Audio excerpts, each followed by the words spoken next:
Our last lecture ended on this graph.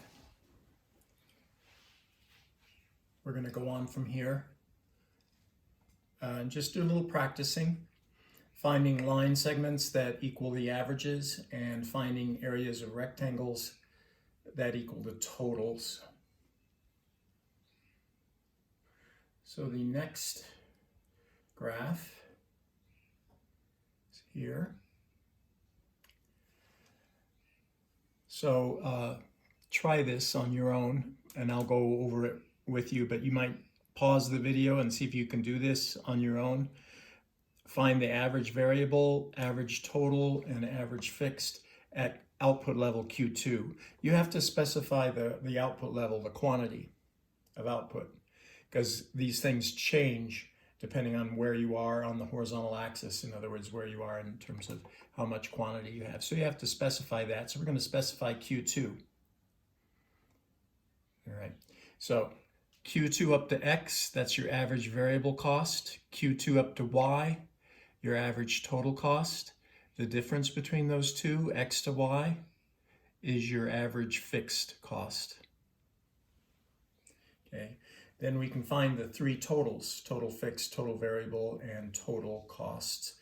If you take the averages, so here's average variable, times the quantity, origin to Q2, and that gives you height times the base. That's the area of the rectangle, origin WX Q2. Average variable cost was that. So average total goes up to Y, Q2 to Y, times the quantity, gives you the area of the rectangle, origin, Z, Y, Q2. And then for total fixed cost, the line segment for the average is X to Y times the horizontal distance. It's the same thing as 0 to Q2, it just is raised up higher to start at X, so it's W to X, times X to Y, that's the height times the base of this little slice of rectangle, WZ, YX. Okay, so there are your answers. The nice thing about these costs is that they all are the same for all the types of firms that there are in the world, pretty much the same. What changes is the revenues, how the revenue acts. So then chapters 12 and 13 and 14 are dealing with revenue. So if we learn the costs well, it actually makes the other chapters that are coming up easier.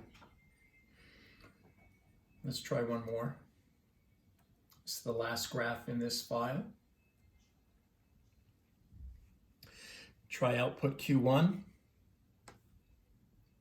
Line segment that represents average variable cost would be Q1 to H. Average total cost, line segment, Q1 to G. Average fixed cost would be the difference, H to G or G to H. The areas of rectangles that represent the totals would be average variable times quantity is total variable cost. So that would be origin I, H, Q1. Total cost would be average total cost, Q1G, times the quantity. So that would be origin J, G, Q1. And total fixed cost would be the average fixed cost times the quantity. So that would be I, J, G, H. So again, we delineate the four corner points of each rectangle and just draw a little symbolic rectangle around it so that everybody knows what we're doing. We're trying to talk about a rectangle. Okay, so from this point, we will go on to revenues. We'll start with pure or perfectly competitive firms. That would be your chapter 12, and go on from there.